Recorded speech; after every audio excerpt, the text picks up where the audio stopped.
자, 그다음에 논란의 인물이었죠. 오광수 민정수석이 차명 부동산 보유, 차명 대출 의혹으로 낙마를 했죠. 근데 이 이재명 새 정부에서 실행할 이 정책 윤곽을 설계하고 정부의 이 밑그림, 큰 밑그림에 그리는 그런 역할을 맡고 있는 이한주 국정기획위원장에 대해서도 여러 가지 논란이 제기되고 있는 것 같습니다. 사실 역대 대부분의 대통령들, 이재명 대통령을 포함해서 공직자의 다주택 보유 그렇게 바람직하지 않다라고 비판을 해왔었죠. 들어보시죠.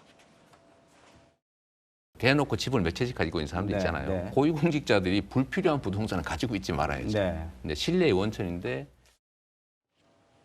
자, 이민찬 부위원장, 2005년 어린이날이에요. 20년 전입니다. 그 당시에 중학생이고 당시 초등학생이니까 지금은 이제 성인이 됐겠네요. 그 당시에 이한주 국정기획위원장이 이 영등포에 있는 노후상가, 얼마인지는 정확히 모르겠습니다만 같은 해 12월에 곧바로 재개발 구역에 포함됐으니까 지금 값어치 굉장히 올랐을 것 같아요. 당시에 이 어린 자녀들에게 이 상가를 이제 선물로 줬다는 거 아니겠습니까? 어린이날 선물치고는 꽤 큰 것 같은데 물론 여기에 대해서 세금을 제대로 내고 했다면 문제는 없을 겁니다. 어떻게 보셨어요? 본인은 해당 언론에 법적으로 문제가 없다고 해명은 하고 있어요. 근데 이한주 위원장 가족의 어떤 부동산 투자의 역사를 보면은 시대의 아픔과 함께합니다. 최초의 시드머니라고 하죠. 부동산 자금을 마련한 게요. 97년입니다. 97년이면 외환위기 때였어요. 그러네요. 그때 수원 영통에 있는 아파트 3채를 주택담보대출을 받아서 마련을 했다고 합니다. 그 이후에 순차적으로 아파트를 매각하고 자산을 마련을 한 것이죠. 이후에 2005년에 말씀하신 대로 영등포에 있는 상가를 매입을 합니다. 2005년이면 언제죠? 노무현 정부 때입니다. 노무현 정부 때 엄청나게 부동산 가격이 폭등해서 많은 분들이 힘들어 하셨죠. 그때 2005년에 자식들에게 증여를 하는데요.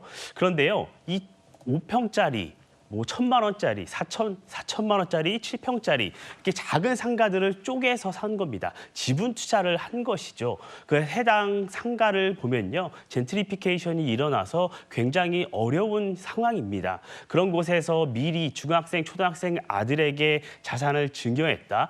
참으로 어느 부모가 할 수 있을지 참 그런 생각이 들고요. 뿐만 아니라 두 자녀와 함께요, 성남에 있는 상가에서는요, 부동산 법인을 설립했다고 합니다. 이 법인을 설립해서 어떤 향후 증여 문제나 절세까지 꼼꼼하게 챙기고 있는 모습이에요.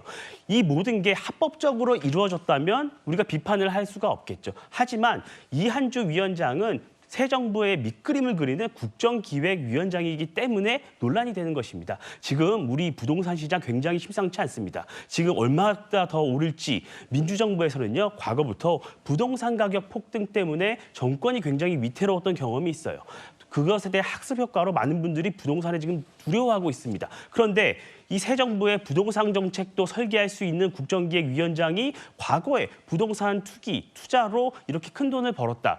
과연 우리 국민들께서 새 정부의 부동산 정책을 신뢰할 수 있을까? 그런 의문이 있습니다. 예, 강성필 부대변인. 네. 과거에는 이제 부대변인이 공격수의 역할을 많이 했는데 이제 요즘엔 방어의 역할을, 이제 아무래도 여야가 바뀌니까 그런 것 같아요. 네. 자, 이한주 위원장의 해명도 보실까요? 네. 어쨌든 문재인 정부 당시에 부동산 투기 끝 이렇게 공언을 했다는 거잖아요. 부동산 투기가 투기를 부른다.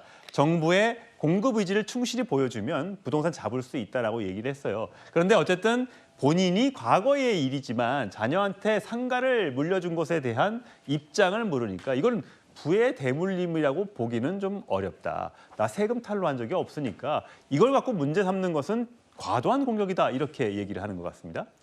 일단 이한주 국정기획원장은 저게 이제 고정직으로 계속 가는 자리가 아니라 인수위원회 같은 성격을 가지고 있기 때문에 2달 동안 활동을 하고 저것은 해체되는 조직이라는 것을 먼저 말씀을 드리고요. 또 이한주 국정기획위원장 같은 경우는 저분은 정치인이 아닙니다. 일종의 학자인 분이에요. 그렇기 때문에 사실 어떤 정치인의 잣대를 대는 것이 맞는가에 대해서 그러니까 있습니다. 어디 대통령실에서 근무한다거나 네. 또는 국무위원으로 가는 건 아니란 말씀이시죠? 네네. 차후에 갈 수가 일 수도 있겠지만 지금 현재로서는 그런 계획이 없고 결론적으로 그럼 불법을 저질렀느냐 안 저질렀는지가 중요한 거 아니겠습니까?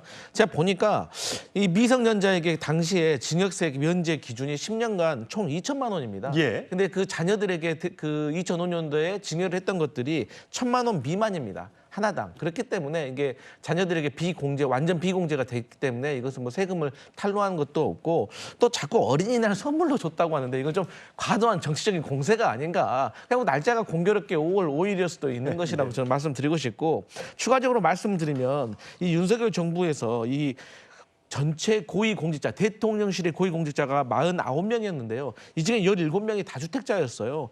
차관급이 52명이었는데 이 중에 16명이 다주택자였어요. 그러니까 뭐 당신들 정부에서도 그랬으니까 우리 정부한테 뭐라고 하지 마라 이런 건 좀 아닌데 이게 전체적인 사회에 문제가 있는 건 분명한 것 같습니다. 그리고 제가 말씀드렸듯이 불법은 아니었지만 그런다고 자랑할 일도 아닌 것 같아요. 그래서 만약에 이한주 위원장이 나중에 공직에 나가게 된다면 이때는 이게 좀 문제가 될 것 같다. 하지만 지금은 임시직이기 때문에 학자 신분이기 때문에 저는 여기에 대해서 너무 과도한 공격은 삼가해야 된다 이런 생각합니다. 예. 어쨌든 국민의힘에서는 이런 반응이 나왔어요. 이재명 대통령이 이런 논란이 된 인물은 임명을 철회하는 게 맞지 않느냐. 재산 2억인데 자녀는 1억 넘는 미국의 유학을 갔고 어린이날 두 아들의 부동산을 선물한 이런 총리 후보자나 이런 위원장이 과연 공정한 사례가 맞느냐라고 주장을 하고 있습니다. 자, 일단 내일 김민석 총리 후보자의 해명을 추가로 한번 들어보시죠. 저희는 다음 주로 가보겠습니다.